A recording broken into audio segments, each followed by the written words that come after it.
کہ وہ حضرت موسیٰ علیہ السلام کے لیے بد دعا کرتا تھا مگر اس کی زبان پر اس کی قوم کے لیے بد دعا جاری ہو جاتی تھی۔ یہ دیکھ کر کئی مرتبہ اس کی قوم نے ٹوکا کہ اے بلعام، تم تو الٹی بد دعا کر رہے ہو۔ تو اس نے کہا کہ اے میری قوم، میں کیا کروں؟ میں بولتا کچھ اور ہوں اور میری زبان سے کچھ اور ہی نکلتا ہے۔ پھر اچانک اس پر یہ غضب الہی نازل ہو گیا کہ ناگہاں اس کی زبان لٹک کر سینے پر آ گئی۔ اس وقت بلعام بن باورا نے اپنی قوم سے رو کر کہا کہ افسوس، میری دنیا و آخرت دونوں برباد و غارت ہو گئیں، میرا ایمان جاتا رہا اور میں قہر و قہار و غضب و جبار میں گرفتار ہو گیا۔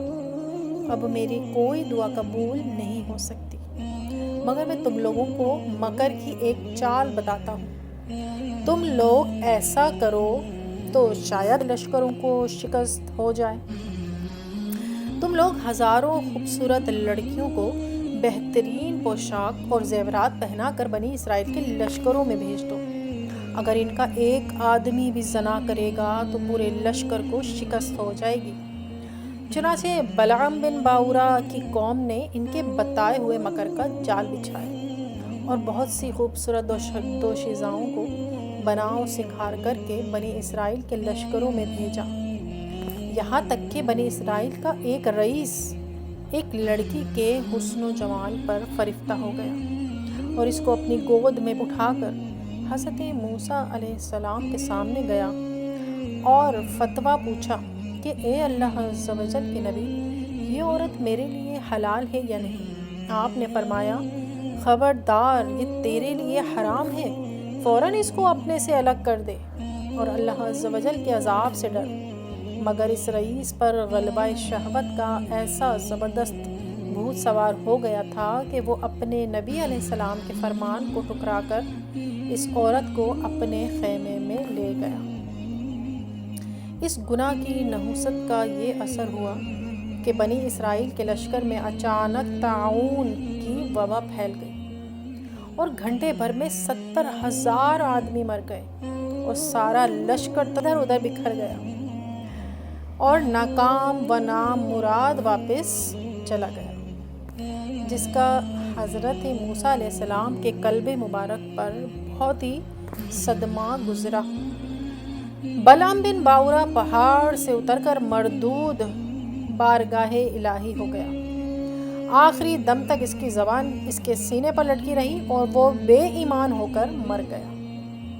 اس واقعے کو قرآن کریم نے ان الفاظ میں بیان فرمایا ہے، پارہ نمبر 9 سورہ اعراف کی آیت نمبر 175 سے لے کر 176 میں، 175 سے 176 تک۔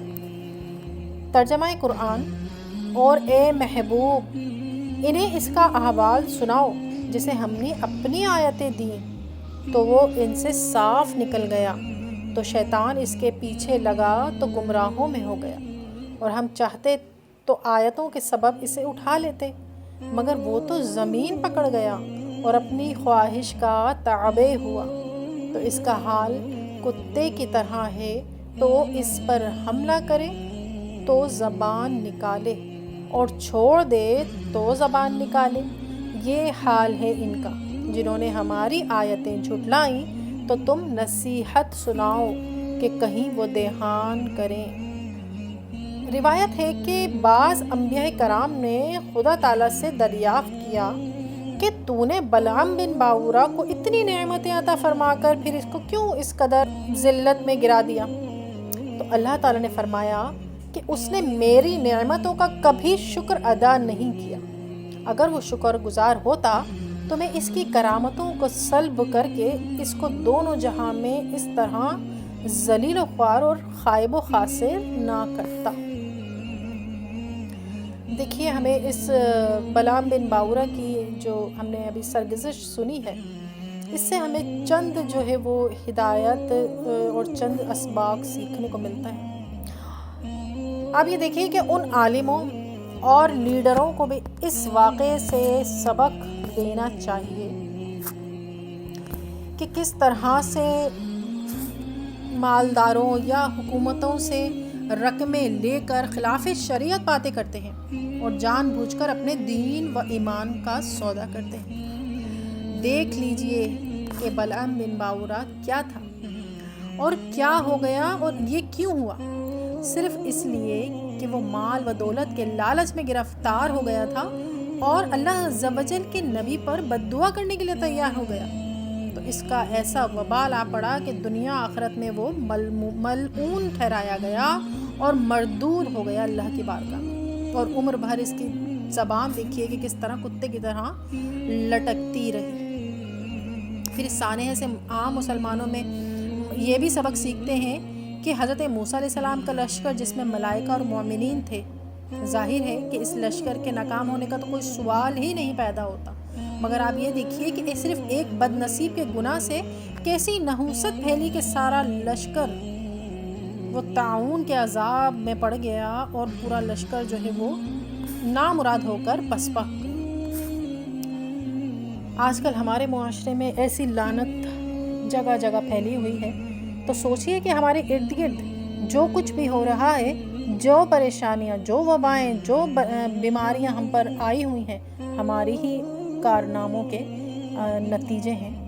تو اس میں یہ نہیں سوچئے کہ یہ ہم پر کیسے عذاب مسلط ہو گئے ہیں، کیسی بیماریاں ہم پر آ رہی ہیں، نہیں، یہ صرف ہمارے ہی اپنے اعمال ہیں کہ جگہ جگہ گھر گھر میں بدکاریاں ہو رہی ہیں۔ تو سوچئے کہ صرف ایک آدمی کی بدکاری سے پورا لشکر ہزاروں کی تعداد میں تھا، وہ ایک گھنٹے میں کتنے 70,000 لوگ مارے گئے، تو سوچئے ہمارا کیا حال ہوگا۔ اللہ کریم سے دعا ہے کہ اللہ کریم ہم سب کو اپنی امان میں رکھے اور اس قسم کی نحوستوں سے اور ہر آفات و بلیات سے ہم سب کو محفوظ فرمائے، آمین جاہ نبی الامی۔ دعاؤں میں یاد رکھیے گا۔ السلام علیکم ورحمۃ اللہ۔